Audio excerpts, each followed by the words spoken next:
Hi, and welcome to another ACA Show's Topic of the Week. I'm your guest host, Juni Roskin, also known as CCJ, and with us is our regular Antonio Geerman. Today we're going to talk about emotional honesty.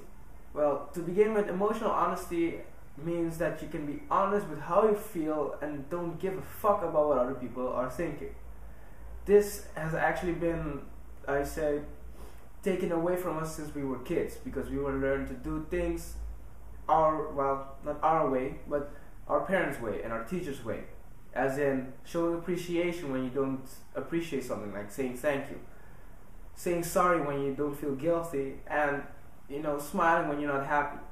Those are a few examples of emotional dishonesty. Anthony, what do you think about this? I find it kind of weird that, it kind of sounds like almost as if our parents are making us them, it's making us turn into mindless, emotionless, or full of emotion personality. Well, actually, the thing that happens here in this case, because I found this study while doing something for my own study, that because we're trying to impose our way of living onto the next generation, we teach them the same thing our parents taught us. Like, it's bad to steal and it's bad to do this, and they kept saying no to this and no to that, and actually in that way we learn to not express ourselves, and that has actually evolved into something that became what we are now calling antisocial. People that act completely different or not at all to themselves in, social life. Because society has taught us that we should not really show our emotions. No, they have taught us to show us emotions, but only the emotions they think is proper. As in, you also have emotional honesty, where you just say what you want to say. As in, I hate this person. Or you love this person. Yeah, but the emotional dishonesty has been taught to us, as in our parents saying, don't say hate. Hate is a nasty word. Just go ahead and smile and wave, even though you really want to kill them. Yeah. And this has actually led to struggle in actual social life. I'm not talking about media social life like Facebook and Twitter. No, actual social life.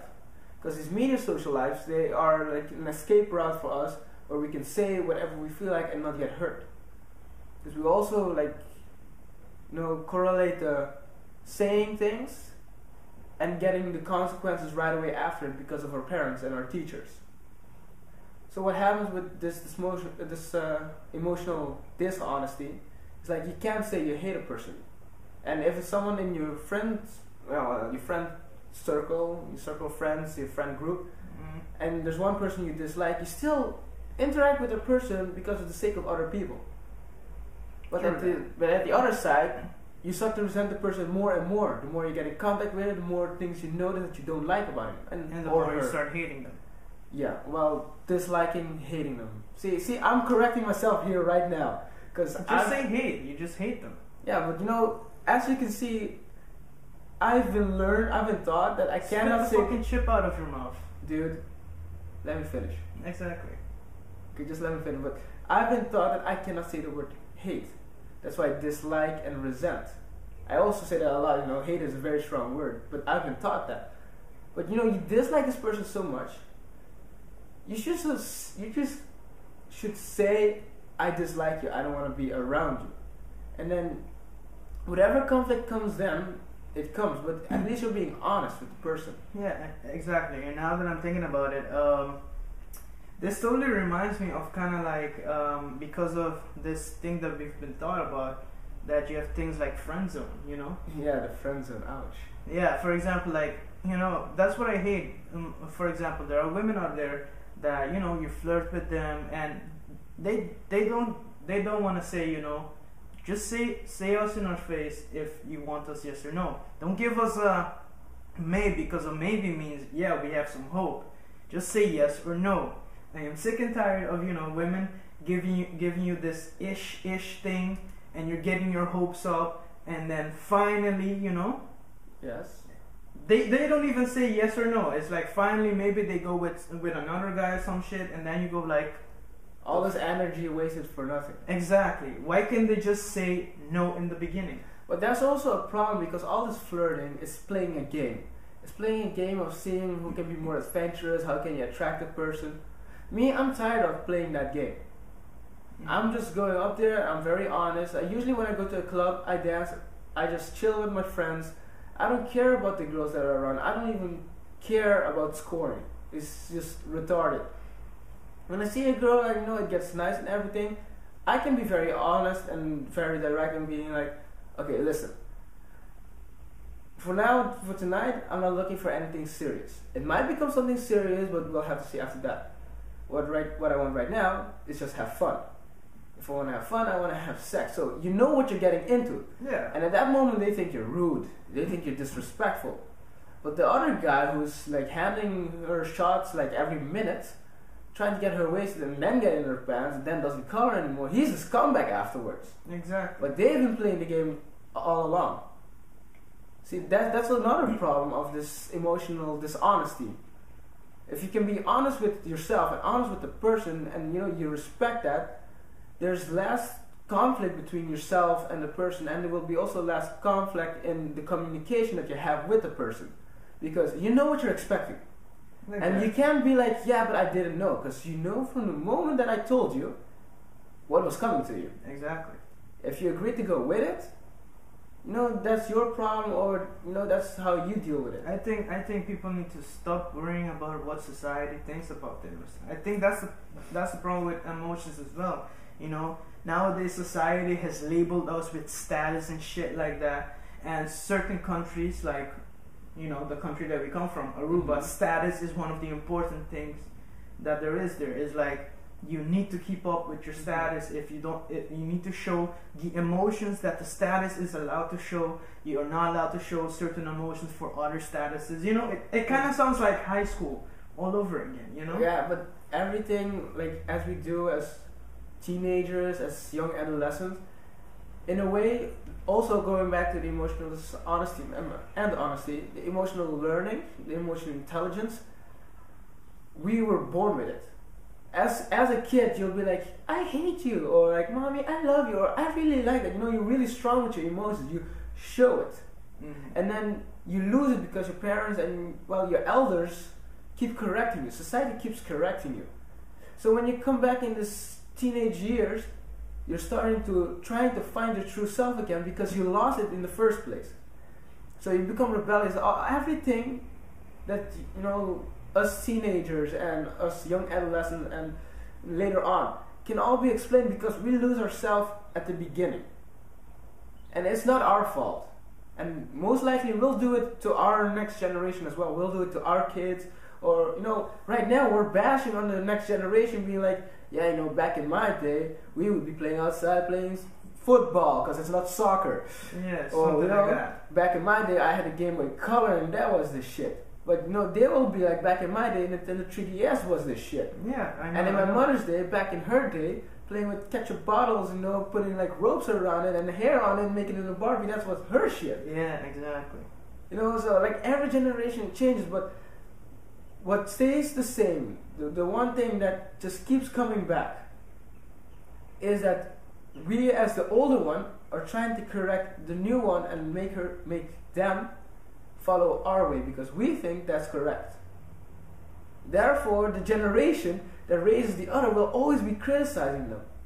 It doesn't matter. This happened like this. I can't remember if it was Plato or the other philosopher dude that said it, but this happened back way then. We're talking about 2.5k years ago, 2,500 years ago. They already had these problems with teenagers because the emotional development, the constant correcting that we do changes us.